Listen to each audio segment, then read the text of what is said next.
All right, we are also going to plan for inquiry during Module 2. All right, so I'm going to think about inquiry in my classroom. I'm going to think, how do I want my students to inquire into the problem?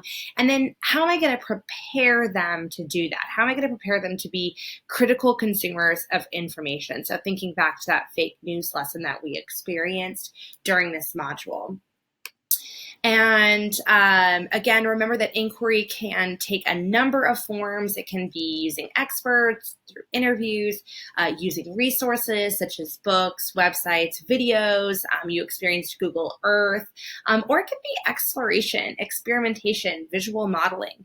Experimentation would be like Wrecking Ball, where you're doing maybe a series of experiments and then using the data that you've gathered to alter or determine a potential solution. So that's just going to change based on your lesson. So feel free to look at some other examples that have been referenced throughout this module.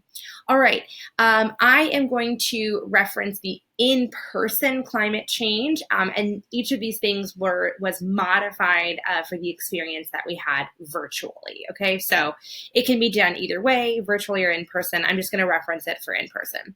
All right, what could inquiry look like, or what has inquiry in the past looked like in this climate change lesson? So first of all, that picture walk, looking at pictures, I notice, I wonder, practicing that language of inquiry, all of that is inquiry. I can do inquiry just by looking at pictures. Watching a video, when we watched that video and we developed all those inquiry statements, that was inquiry. And then in person, we would do research stations. For those of us online, we had our multi-text sheet where we kind of explored different resources. But research stations is inquiry. It's a great way to bring a variety of resources to your students.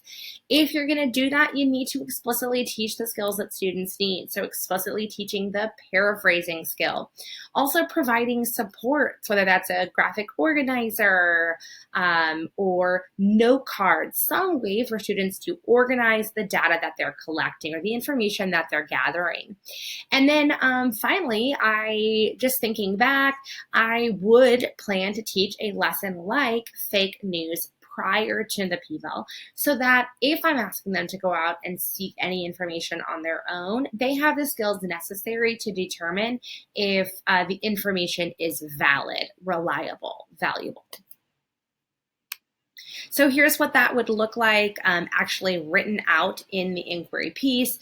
Notice I just put the fake news concept down there underneath evaluating sources. You do not need to teach fake news. It's just an example, but always consider what you're doing to support your students in being critical consumers of information.